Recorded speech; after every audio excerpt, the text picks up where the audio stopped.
Nuevo Testamento, libro de Romanos, capítulo 8, versículos 7 al 9. Por cuanto los designios de la carne son enemistad contra Dios, porque no se sujetan a la ley de Dios, ni tampoco pueden, y los que viven según la carne no pueden agradar a Dios. Mas vosotros no vivís según la carne, sino según el Espíritu. Si es el Espíritu de Dios mora en vosotros, y si alguno no tiene el Espíritu de Cristo, no es de Dios.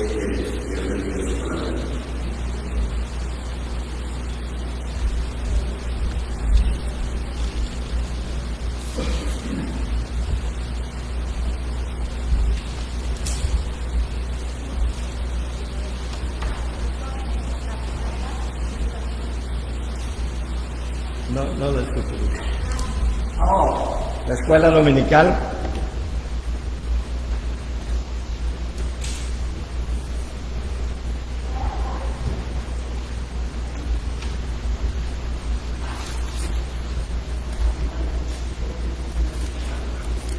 El libro de Romanos, mis amados hermanos, ha sido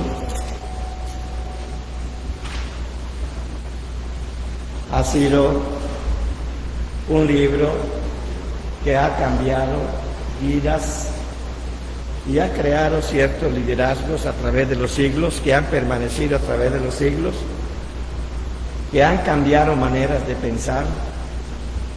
Pero hay dos movimientos que surgieron en la historia gracias al libro de Romanos. Uno de ellos es la Reforma Protestante con Martín Lutero. Después aparecieron otros como Juan Calvino y otros, Zwinglio, etc. Y después, en a finales del siglo XIX, influyó en la vida de un gran teólogo que después, en los 30 del siglo XX, cambió completamente lo que se llama el pensamiento teológico y salió una nueva manera de ver las escrituras que se llamó neo-ortodoxia. Ortodoxia significa lo verdadero, neo-ortodoxia, que se le da un nuevo sentido y una nueva explicación a lo verdadero. Y eso fue gracias a la Primera y a la Segunda Guerra Mundial. Los cristianos y los teólogos se preguntaban que ¿por qué el hombre trata de destruirse a sí mismo con una guerra mundial como la que hubo de 1914 a 1918, donde murieron millones de personas? Y eso es que siempre tratan de sacar lo bonito, que en una Navidad, tanto los que estaban en un frente como los que estaban en el otro lado, se juntaron, tuvieron Navidad y al día siguiente se estaban matando. Sacan lo bonito, pero dejan de lado lo que fueron las causas de esta. Eso hizo que los teólogos se preguntaran qué es lo que está pasando. Y eso puso de nuevo la mirada en este libro de Romanos. Y vuelve la Segunda Guerra Mundial y salen otra vez los teólogos a decir, el hombre no ha aprendido la lección. Entonces vuelven a mirar el libro de Romanos. Y la pregunta es, ¿por qué el libro de Romanos? ¿Qué hay en el libro de Romanos que llame la atención de tanta gente tratando de dirigir la espiritualidad del ser humano? Que ya no se sigan destruyendo como lo están haciendo. Se crean las Naciones Unidas. Con la creación de las Naciones Unidas se crea la nación de Israel. Y se empiezan a definir muchas fronteras y todo. Pero también se crean otros conflictos, incluso como los que hoy estamos viviendo y los que hemos pasado aquí mismo en los Estados Unidos. Pero es que el libro de Romanos es la constitución del cristianismo. Y ustedes saben que es una constitución. Allí está establecido la manera como te debes de regir como sociedad y en este caso como iglesia. Pero cuando se dirige a la persona es porque la persona tiene que, al seguir esta constitución establecida por nuestro Dios, por la forma como está aquí, Al seguirla todos juntos, la iglesia completa la está siguiendo. Y eso hace que la iglesia sea un ejemplo para la humanidad, pueda hacer luz a aquellos que se andan perdiendo. Allí se encuentran también las más importantes doctrinas de la Biblia. Por eso el libro de Romanos vale la pena estudiarlo. Y no solo darle una leída así como de nada más de así nomás. Hay que profundizar en ello y saber qué es lo que se está tratando de decir y cuál es su vigencia en medio de nosotros. Estaba yo con un abogado y le decía, ¿y cómo es que tú, un penalista allá en Costa Rica, cómo es que tú puedes usar ese tipo de leyes en lo penal? Porque nosotros tenemos una hermenéutica, me dijo. Fue la primera vez en mi vida que yo lo oí entre los abogados. Una manera de interpretar la ley. De manera que algo que ocurrió puede ser utilizado después, según la decisión que se tomó, puede ser utilizado después para defensa de otra situación similar, no igual. Y luego vi que aquí en Estados Unidos se practica eso también. Por eso, en el libro de Romanos nosotros podemos encontrar lo que son las directrices de Dios, porque doctrina significa enseñanza y teología significa doctrinas, porque es el estudio de Dios, tratados acerca de Dios, es el estudio de Dios. Y a Dios se le estudia a través de lo que Él dice de sí mismo, donde Dios dice de sí mismo, y ahora dentro de 2 semanas vamos a empezar a ver eso. Está en la Biblia. Está en la Biblia. Bueno, el libro de Romanos, entonces, decimos, es la constitución del cristianismo. Allí se encuentran las más importantes doctrinas bíblicas. Haciendo un resumen de todo el libro, porque yo voy a hablar de un tema en específico, vemos que en el capítulo 1 y 2, Dios no hace acepción de personas. Pablo luego lo menciona en otra carta. Cuando dice no hay judío ni griego, y yo diría no hay mexicano, no hay colombiano, no hay peruano, no hay ecuatoriano, no hay eso, solo somos unos hijos de Dios. Eso es lo que está tratando de decir. Dios no hace acepción de personas. En el capítulo 3 habla del pecado y de la forma como Dios resolvió el problema del pecado. Porque el pecado ya no es problema. El pecado es un problema resuelto. Pero para que, así como una enfermedad que puede ser curada, ya está resuelto. Pero si tú no tomas la medicina de la manera indicada, te vas a morir con esa enfermedad. Por eso el pecado ya es un problema resuelto. Y se resolvió por medio de Jesucristo. Y se habla aquí en el capítulo 3 de Romanos. Allí nos dice cómo Dios resolvió el problema dándonos a Cristo y justificándonos mediante la fe y no por medio de las obras. Allí lo dice, desde el capítulo 1 empieza a tratar ese tema. En el capítulo 4 Abraham y David son modelos de lo que tener fe significa y nos muestra que Dios nunca ha perdonado a alguien por las buenas obras. Hay quienes empiezan a enfrentar a Pablo con Santiago, porque dice Santiago que la fe sin obras es muerta. Y Pablo dice en Romanos, el justo por la fe vivirá. Y lo dice 2 veces en el libro. Entonces, lo tratan de enfrentar. Entonces, ¿qué fe u obras? Un momentito. Dios prepara obras buenas de antemano para que andemos en ellas una vez que lo hayamos conocido. Pablo mismo lo explica, no hay confrontación entre fe y obra. En el capítulo 4 no se dice de esa manera, pero se explica que la fe sin obras también es muerta. Dios nunca nos ha perdonado solo por hacer buenas obras, pero sí nos perdona cuando esas buenas obras son productos de nuestra fe en la salvación que Cristo Jesús ha puesto en nosotros. Eso sí lo dice, y el capítulo 4 habla de eso. Creer, insinúa Pablo, que se puede ser salvo por las buenas obras, es hacer inútil el sacrificio de Jesucristo. En el capítulo 5 se nos dice que la justificación es por la fe, y esa es la doctrina principal, base y fundamento del cristianismo. La justificación. La justificación es cuando Dios nos declara justos. Y Dios solamente nos declara justos cuando hemos recibido a Jesucristo como nuestro único y suficiente Salvador. Dios no nos declara justos de otra manera. Dice la Biblia, no hay ningún justo, pero no se está refiriendo a usted. Se está refiriendo a aquellos que no han recibido a Cristo como único y suficiente Salvador. Lo dice todo el capítulo 5. Fue base también esta justificación por la fe para el movimiento reformado de 1525. Allí puso sus 99 tesis Martín Lutero. Y ha sido base también para poder preservar la pureza de nuestra doctrina cristiana. Por eso el libro de Romanos es una constitución que nos dice hasta la manera como hemos de vivir. Entonces, las buenas obras son fruto o el resultado de la salvación de fe, no el medio. ¿Ok? El capítulo 6 describe la doctrina del pecado.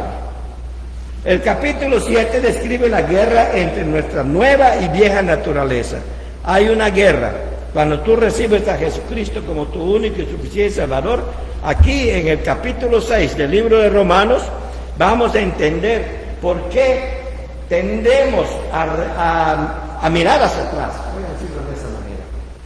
A mirar hacia atrás. Por eso Jesucristo dijo, ninguno que mira hacia atrás es digno de entrar al reino de los cielos. La mujer de Lot miró hacia atrás y se convirtió en una estatua de sal. Porque Dios no quiere que miremos atrás. Y Pablo lo dice, prosigo a la meta sin ver o dejando todo atrás.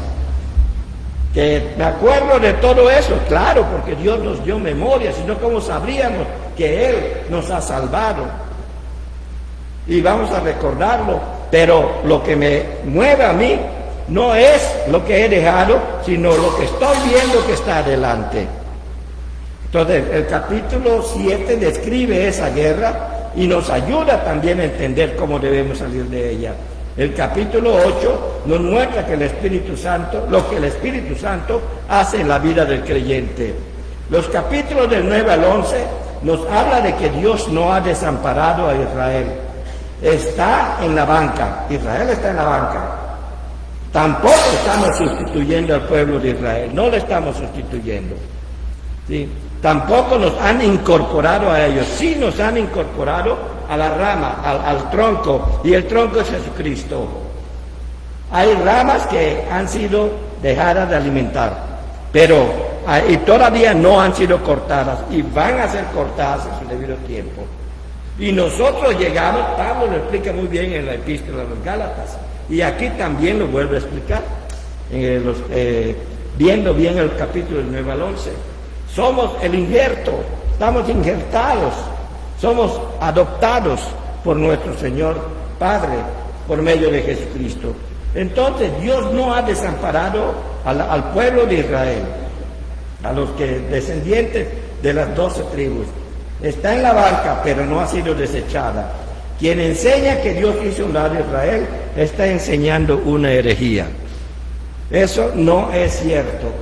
Israel sigue siendo el pueblo de Dios y sigue siendo la niña de los ojos de Dios. Tal vez herida, porque Israel ha herido mucho a Dios. Pero Dios va a levantar a todos aquellos con 144,000, capítulo 7 de Apocalipsis, que van a ser escogidos para que le hablen a los israelitas y a todos aquellos que se quedaron. Capítulo 12 habla de la experiencia de la renovación constante y anda diciendo que tú como cristiano debes de estarte renovando todo el tiempo. Recuerda que en el capítulo 22 de Apocalipsis el mismo Cristo dice, yo hago nuevas todas las cosas. Y cuando lo dice, no es que lo hace en ese momento, aunque se refiere a ese momento, pero la eternidad de la palabra de Dios solamente me dice que cada día Dios hace nuevas todas las cosas en las cuales estás viviendo.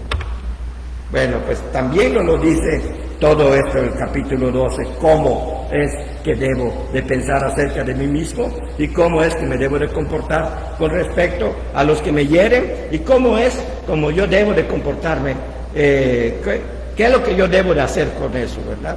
Y cómo debo de manejar mi fe.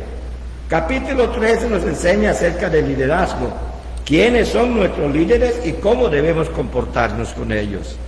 Naturalmente que si el líder te dice algo que va en contra de la palabra de Dios, lo que te queda es la desobediencia, porque siempre vas a anteponer a Dios antes que a ese líder. Entonces ese líder en ese momento no está siendo dirigido por Dios. De la misma manera como Pedro en aquel momento cuando le decía a Jesús: Señor, que no te pase esto, que no ocurra esto, que no digas esto, pobrecito de ti. Lo llamó Satanás el Señor. No le hizo caso. Y Pedro era un líder en su grupo. De esa misma manera está primero aquello que Dios ha puesto delante de nosotros, el crecer en la espiritualidad, el vivir en el Espíritu, que es lo que vamos a terminar hablando. Está primero todo eso, antes que cualquier otra cosa. Puede venir un buen líder, pero si no enseña las cosas de Dios, por muy buenas que sean sus palabras, no se debe de seguir a ese líder. Eso sí lo da a entender el capítulo 13 de Romanos. Capítulo 14. Debemos ser gobernados por nuestras convicciones. ¿Qué es lo que tú crees? Eso es lo que debe de gobernar en tu vida. Y eso es el problema muchas veces, que crees mal, entonces gobiernas tu vida mal. Entonces Jesucristo nos dice: tú tienes que creer en todo lo que yo te he dicho y yo te he mandado a hacer. Y cuando lo hacemos de esa manera, aprendemos a gobernar, a que nuestras convicciones en el Señor, nuestra fe en el Señor, los mandatos que el Señor da para mi vida, cuando yo aprendo a vivir con eso, entonces estamos viviendo bajo las convicciones que Dios ha puesto delante de nosotros. Pero si dentro de eso le añado: ay, voy a añadirle esto porque tengo que ayudar a Dios, se equivoca el que quiere ayudar a Dios. Dios no te necesita ni a ti ni a mí.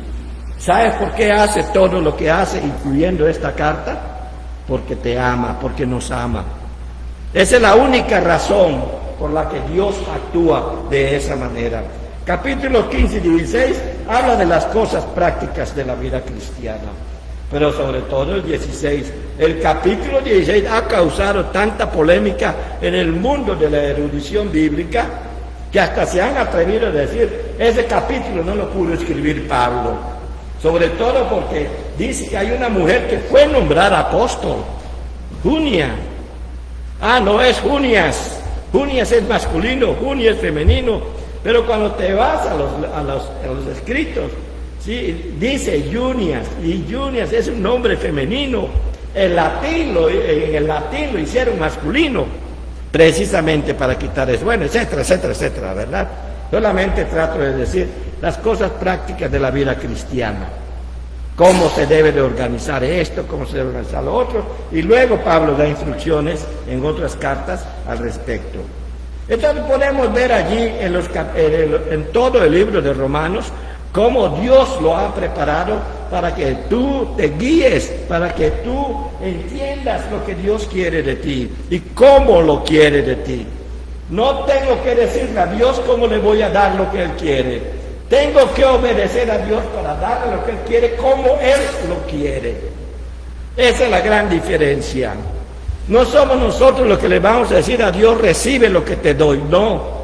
Somos nosotros que nos vamos a entregar a Él, porque Él nos pide y nunca te va a pedir más de lo que tú mismo no puedes dar. Nunca te va a permitir ni siquiera que seas tentado más de lo que puedas resistir. Nunca te va a permitir Dios que caigas una vez que estás en su mano. Jesucristo lo dice de una manera maravillosa: lo he tomado en mis manos y nadie me los puede arrebatar. Nadie en absoluto. Nadie hay que te pueda tumbar de las manos de Dios. A no ser que tú le empieces a abrir los dedos con tu pecado para que te suelte. ¿Puede ocurrir? Bueno, algunas partes de la Biblia dicen que sí. En Romanos capítulo 7, versículo 17, es entonces cuando nosotros empezamos a encontrar unos principios que deben regir nuestra vida. En el capítulo 7, versículo 17, vea lo que dice: de manera que ya no soy yo quien hace aquello, sino el pecado que está en mí. Pablo estaba luchando con su naturaleza humana. Naturalmente que cuando haces algo, cuando empiezas a carnalizar tu vida, cuando se empieza a desordenar tu vida, esa es la mejor evidencia de que ya Cristo no está en el trono de tu vida. Puedes tenerlo ordenada después de haber recibido a Cristo, después de haberte convertido en espiritual, haber confesado, pero de repente algo no está saliendo bien. Entonces quiere decir, hay algo en mi vida que yo debo de componer. Y nos está diciendo el Señor, el Espíritu Santo nos dice que es de esta manera como nosotros nos podemos dar cuenta que nos estamos carnalizando.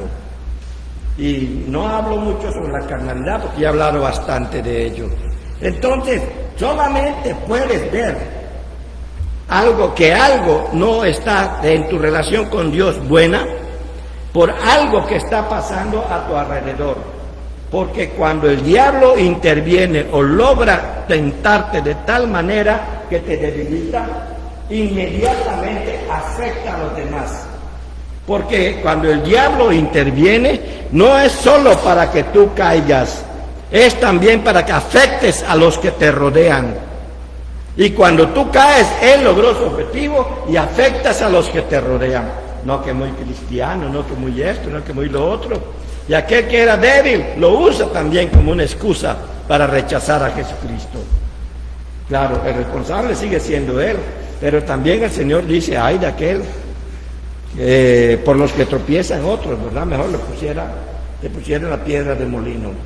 Entonces, ahí hay un principio que los cristianos seguimos teniendo dentro de nosotros mismos impulsos pecaminosos, que son los impulsos de la carne. ¿Por qué? Porque la carne no ha sido regenerada. Tu espíritu, la imagen de Dios en ti, ya fue regenerada cuando recibes a Cristo como tu único y suficiente Salvador. La imagen de Dios que estaba en ti, que estaba deteriorada por el pecado, fue regenerada. No debemos de olvidar ese detalle. Pero aquí nos dice que hay algo que todavía no ha sido regenerado. ¿Qué es lo que regenera la carne? Solo hay un modo de que la carne se regenere: la resurrección. La carne se va a regenerar en la resurrección, según 1 Corintios 15, el 50 al 55. Ahí se lo dejo de tarea, léanlo, para que entiendan mejor lo que les estoy diciendo. En el versículo 18, vea lo que dice, allí mismo del capítulo 7. Y yo sé que en mí, esto es, en mi carne, no habita el bien. Porque el querer el bien está en mí, pero no el hacerlo. Yo quiero hacer, pero no puedo. Claro, tú nunca vas a poder. Por eso Dios te dio el recurso del Espíritu Santo. Tú nunca vas a poder, porque la carne es más fuerte. La carne ya está dominada por el pecado. Pero Dios te da la fortaleza por medio del Espíritu Santo para poder vencer la tentación. Por eso cuando dice, en mi carne no mora el bien, nos está dando un diagnóstico divino de cómo es la humanidad. Me acuerdo, y esto ha salido mucho de pláticas con mi esposa sobre los niños. Es que los niños son inocentes. De verdad son inocentes los niños. Entonces, ¿por qué le enseñas a hacer bien las cosas? ¿Por qué le enseñas cómo deben de hacer las cosas? No son inocentes. Hay que llevarlos de la mano para que ellos aprendan. Pero nosotros tenemos que estar agarrados de la mano del Señor. Así que mientras aprendemos de Él, ellos aprenden de nosotros. Eso es lo que tienen los niños. Por eso yo creo en la evangelización de los niños. En los niños sí, dejad a los niños venir a mí, porque de los que son como los tales, dice el griego, es el reino de los cielos.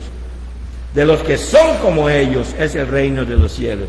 Y hay que analizar eso. Bueno, pero lo importante aquí es que nosotros veamos que aquí hay un diagnóstico divino de quién es el ser humano. La ciencia ha dicho que el ser humano es intrínsecamente bueno. Yo tengo esas referencias por allá. Básicamente es bueno, pero siempre he preguntado por qué a los niños se les enseña a hacer el bien. Ya dije algo de eso. Dios dice que el intento del corazón del hombre es malo desde su juventud, allí en Génesis 8:21. O sea, su intento no es seguir a Dios. Su intento es rechazarlo completamente. Entonces, nosotros sabemos que desde que son jóvenes, por eso hay que trabajar con ellos desde niños, para que cuando lleguen a jóvenes, ese intento pueda ser contrarrestado por la presencia del Espíritu Santo en sus vidas. Si no, se nos van esos jóvenes. La única manera que tú puedes mantener a tus hijos dentro es que hagas con ellos, que los trates como niños incluso en cuanto a la palabra de Dios. No porque son jóvenes universitarios te van a entender. Yo tuve muchos compañeros con doctorados y todo allá en la universidad cuando daba clase de matemáticas y ellos no entendían por qué Dios es determinista. Y yo les tuve que explicar por qué Dios es determinista y el mundo es probabilista. ¿Por qué los que estamos aquí en la tierra vivimos por las probabilidades, pero Dios es determinista? Lo que Él decide, eso es. Se lo tenía que explicar a gente que han sacado títulos en diferentes universidades del mundo.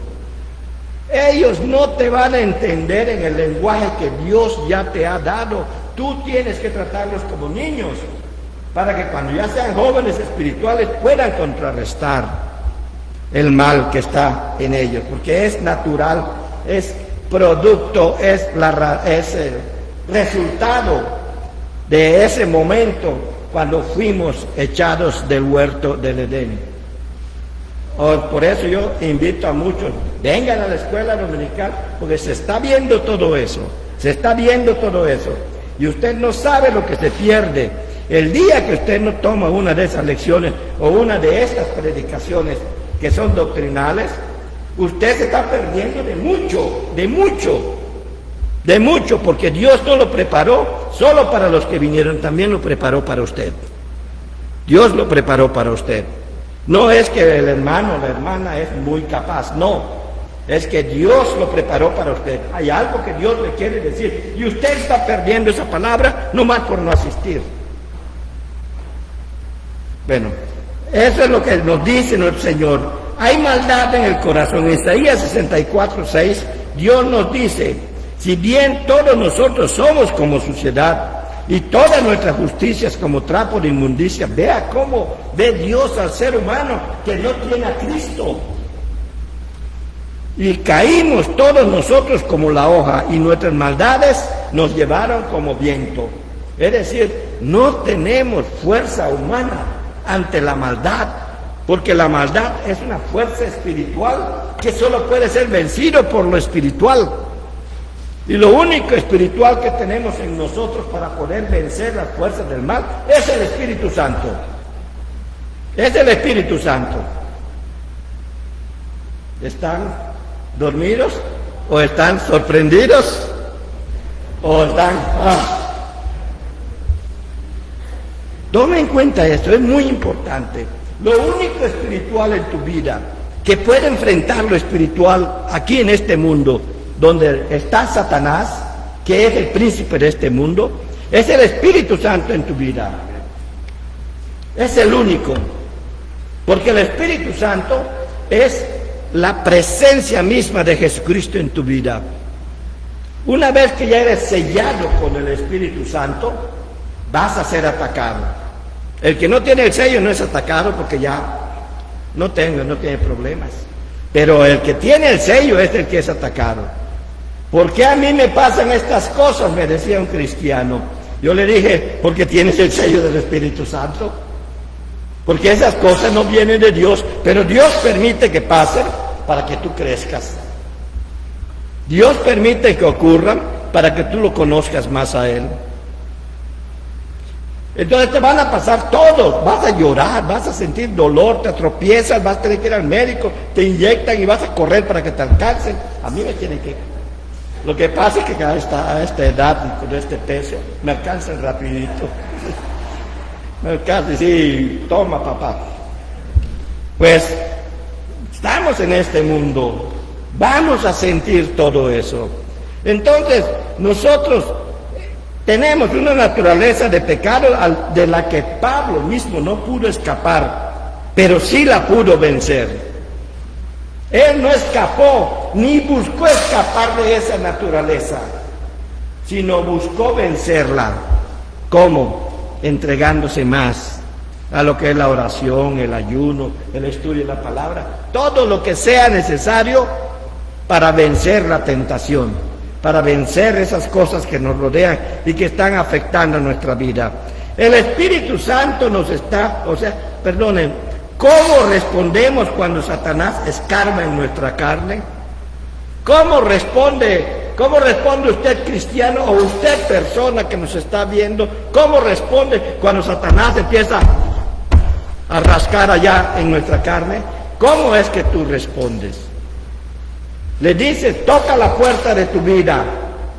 ¿Le dices a Jesús que abra la puerta o la abres tú? ¿Cómo respondes ante los llamados de Satanás? ¿Mandas a Jesús diciéndole, Señor, tú vas al frente? Yo estoy en medio de este ataque, pero tú vas al frente.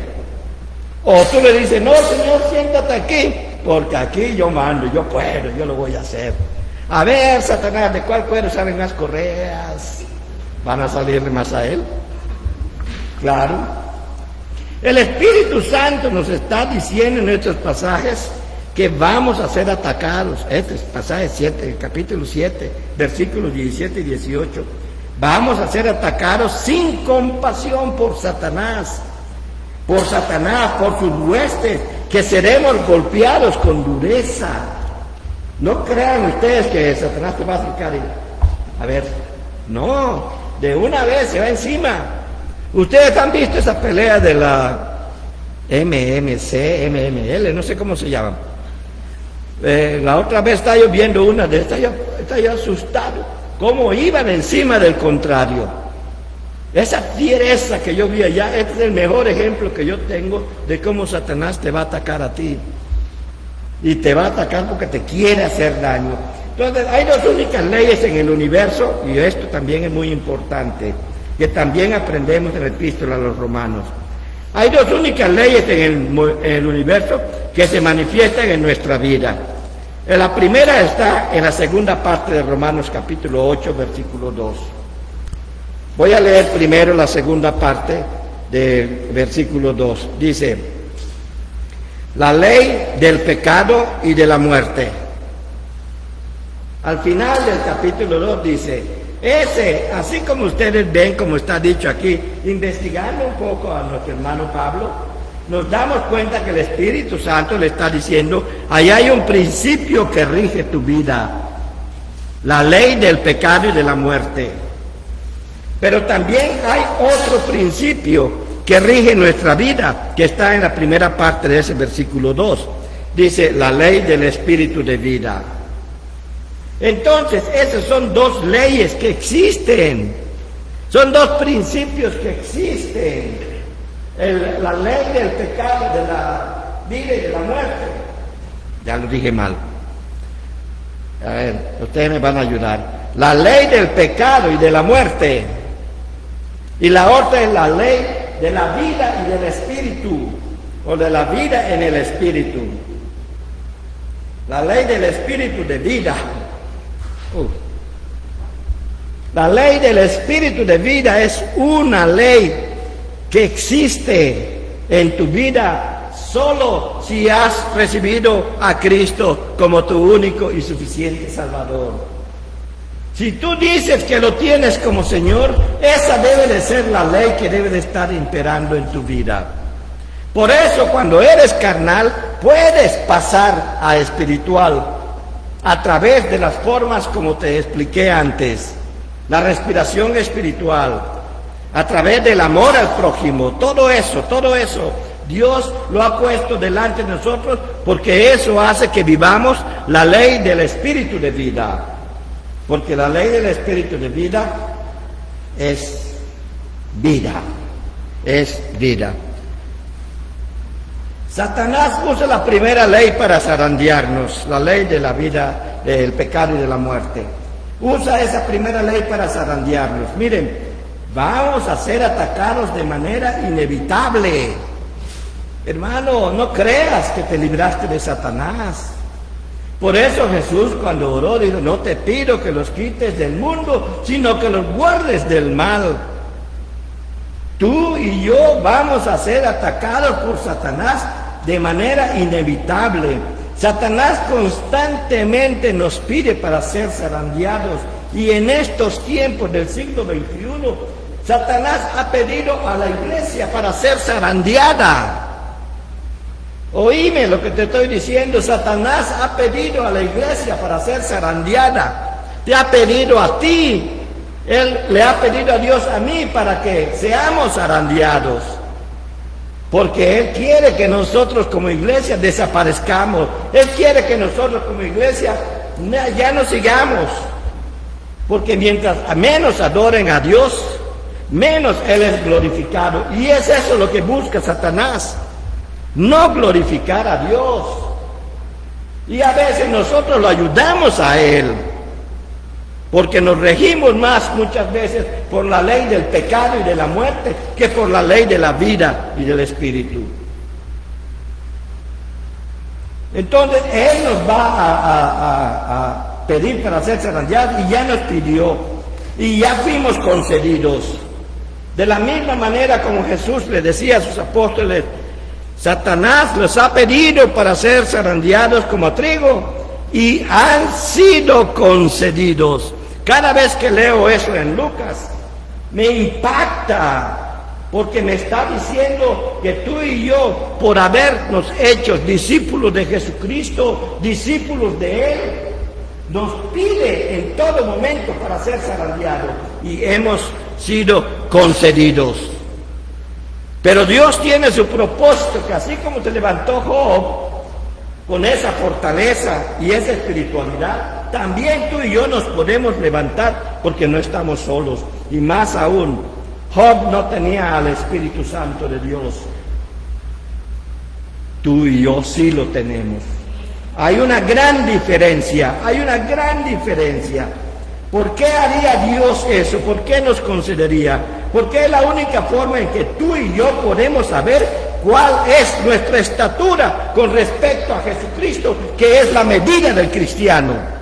También ya les he hablado de eso. ¿Cómo puedes saber hasta dónde le llegas a Jesucristo? A través de estas zarandeadas.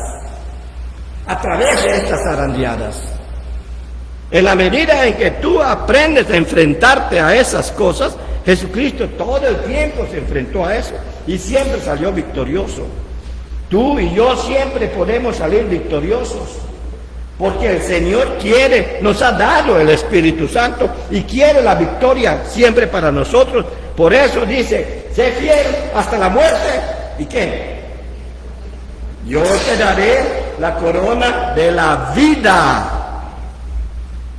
De la vida. Qué interesante es eso. Entonces, oiga esto, cuando el diablo golpea, golpea duro y con fuerza, y golpea para que no te levantes más. ¿Cómo respondes? ¿Pones a Jesucristo, al Espíritu Santo frente a ti, o tú le abres la puerta? Déjame decirte que el diablo atacará y será implacable en una lucha del bien contra el mal, del amor contra el odio y la indiferencia. El antónimo de amor no es odio, es indiferencia. Bueno, lo ha hecho desde el principio. Miren, el huerto no atacó a Dios, sino atacó su creación.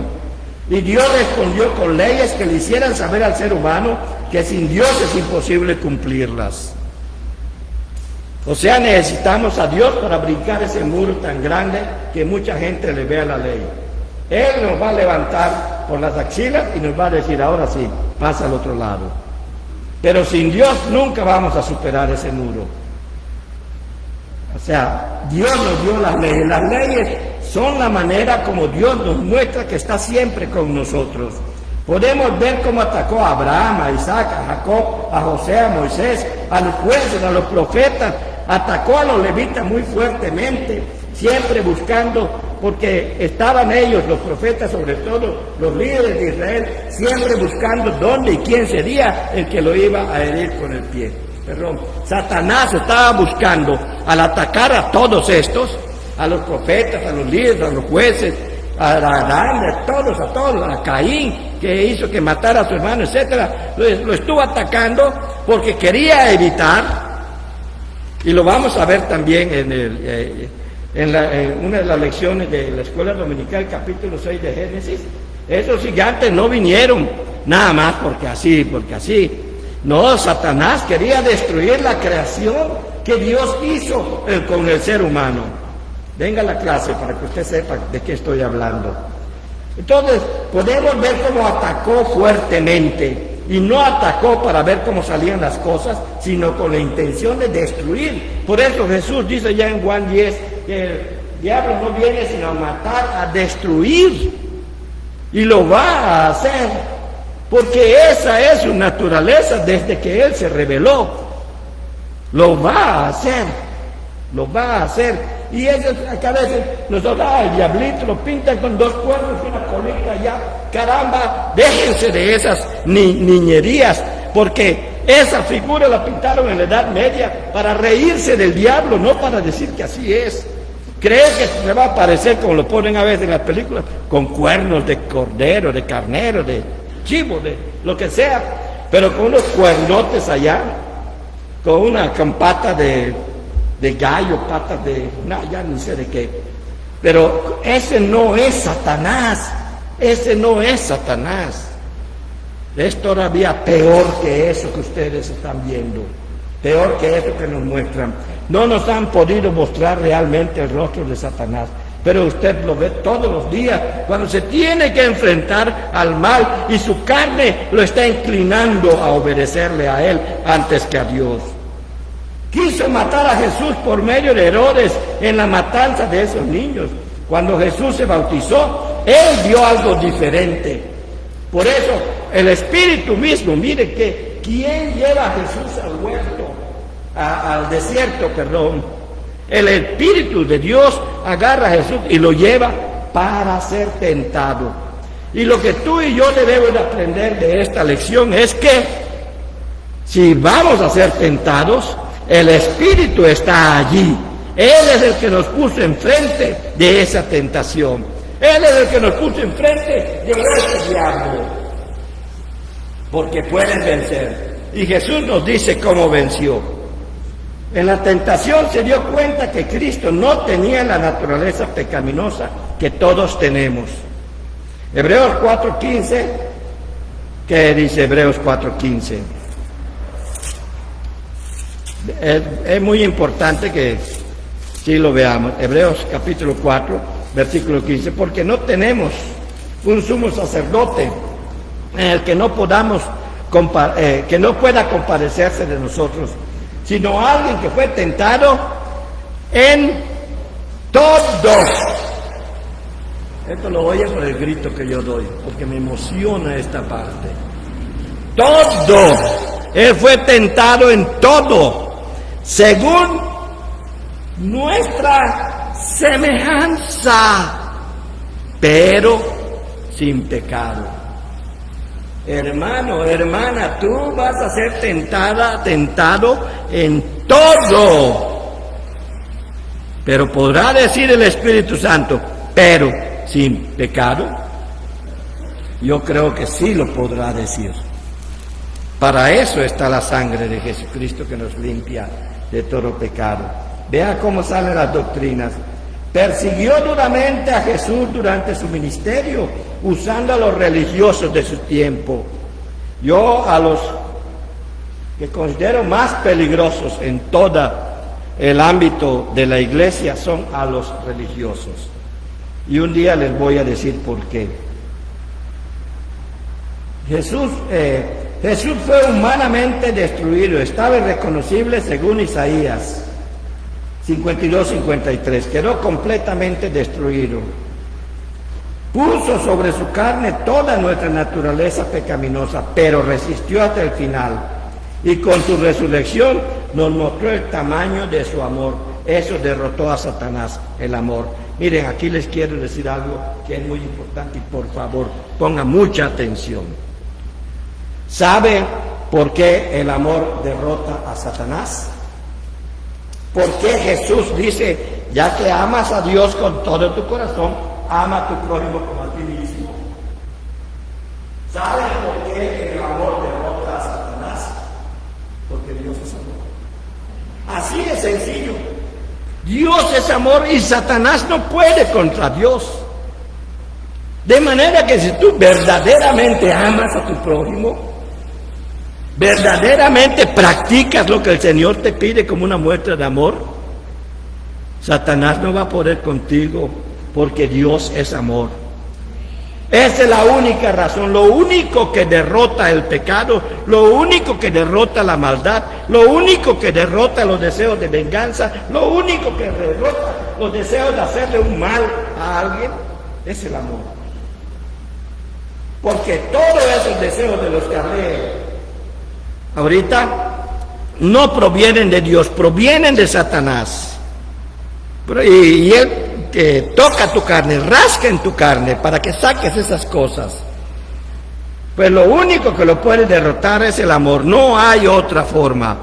Si tú crees que con una oración lo vas a derrotar, te equivocaste. Si crees que con un ayuno lo vas a derrotar, te equivocaste. ¿Necesitas la oración y el ayuno? Sí, claro que lo necesitas. Pero por encima de eso, para que la oración y el ayuno tengan sentido y sean escuchados por Dios, necesitas amor. Amor. Porque es lo único que puede derrotar el pecado. Porque Jesucristo, cuando murió en la cruz por amor y tuvo los brazos abiertos, que hasta el día de hoy no los ha cerrado, lo hizo por amor. Lo que lo hizo descender aquí a la tierra y hacerse como usted y como yo fue el amor. Y eso fue lo que derrotó a Satanás. Y lo sigue derrotando el día de hoy, pero tiene que ser una realidad en tu vida. No vas a derrotar a Satanás. Nada más porque tú dices, no, Señor, quítalo del medio de mí. No, tú lo puedes hacer. Ama a aquel que te está, contra quien te está poniendo Satanás. Ama lo que haces para la gloria de Dios y te vas a dar cuenta que Él va a oír despavorido. De repente como que ya no tienes esa preocupación. Ya se fue, ya se fue. Cuando dice resistid al diablo y Él huirá de vosotros, no está diciendo que yo sea más fuerte que Él. No, no, no. Lo que está diciendo es que yo ponga en práctica lo que el Señor me ha dado a mí, de lo que Él es, que es amor. Y Él solo por eso va a salir corriendo, porque Dios es amor. Es lo único que vence el pecado. Ya voy a terminar. Es cierto que la venganza existe. Podemos ser indiferentes ante el mal, las necesidades y el dolor de otros. Pero cuando nos toca, entonces entendemos que hay otro, un prójimo al que no amamos. Cuando nos dan esos deseos de venganza, cuando nos dan esos deseos de desquitarnos, cuando nos dan esos deseos de ni hacerle caso, déjalo que está loco y que no sé qué, ese desprecio.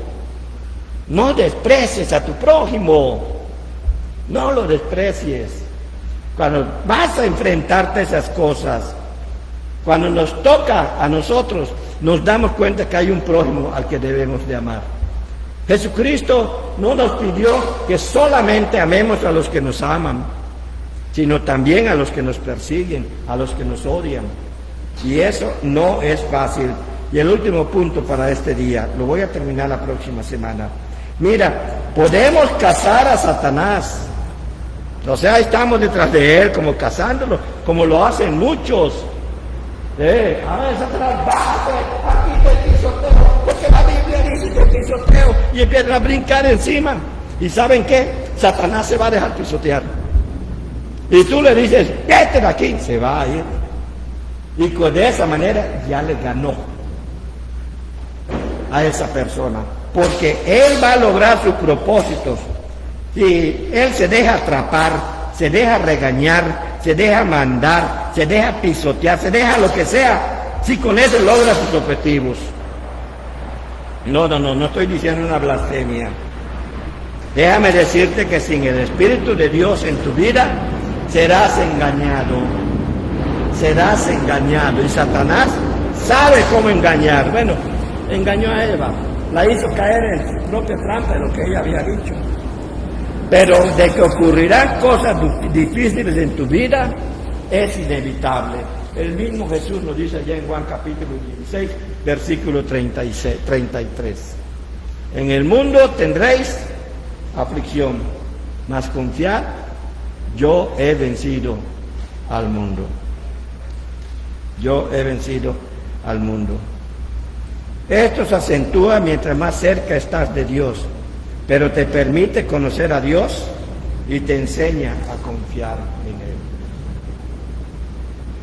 Yo te voy a invitar esta mañana, lo voy a terminar la próxima semana. Te voy a invitar esta mañana a que analices tu vida, a que te fijes cómo está delante de Dios. Si es que tú no puedes perdonar, sí es cierto, tú nunca vas a poder perdonar. El único que puede perdonar es Dios en ti, porque Dios es amor. Por eso hablamos de que el perdón solamente viene por el amor. Nunca lo vas a poder hacer. Es que tú no sabes lo que me hizo y no necesito saberlo, pero el que lo sabe ya te dijo lo que tienes que hacer. A él le hicieron más de lo que a ti o a mí nos hayan hecho juntos. Y sin embargo, siguió. Hermanos, hermanas, él no pudo llegar al Gólgota. Se cayó. Otro tuvo que cargar su cruz para llegar al Gólgota. Y aún estando ahí colgado y con esos clavos, todos grandotes, habiéndole perforado la muñeca, la mano, lo que sea que haya sido, como lo hayan hecho, y los pies, él aún pudo decir: Padre, perdónalos. Y él podía hacerlo porque estaba lleno del Espíritu Santo. Entonces, vivir la vida en el Espíritu quiere decir vivir una vida completamente obediente a Dios, conocer lo que son las leyes que hay y los principios que hay, y todos esos están aquí, están aquí. Por eso te los quiero mostrar, y después vamos a ver qué más es lo que puede pasar en medio de esto. Pero tú puedes cambiar desde el día de hoy todo eso, y solamente lo puedes hacer si tienes a Cristo en tu vida, si lo has recibido como tu Salvador, si estás lleno del Espíritu Santo. Tú no puedes vivir una vida en el Espíritu si no tienes a Jesucristo como tu único y suficiente Salvador. Tú no puedes amar a tu prójimo y vas a querer vengarte de él si no tienes a Cristo en tu vida y no tienes el Espíritu de Dios. Por eso yo quiero invitarte en el nombre del Señor Jesucristo a que tomes la decisión que yo tomé un día. Sigue a Jesucristo como tu Señor y Salvador. Sigue a Jesucristo como tu Señor y Salvador. ¿Y sabes qué? Él se encargará de ordenar todas las cosas de tu vida.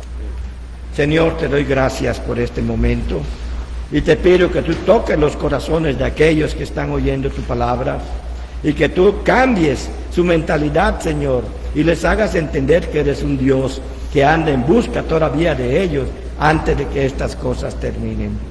Bendito sea tu nombre, Señor. Gracias por esta palabra tan maravillosa que tú nos has dado hoy. En el nombre poderoso de tu Hijo Jesucristo, nuestro Señor.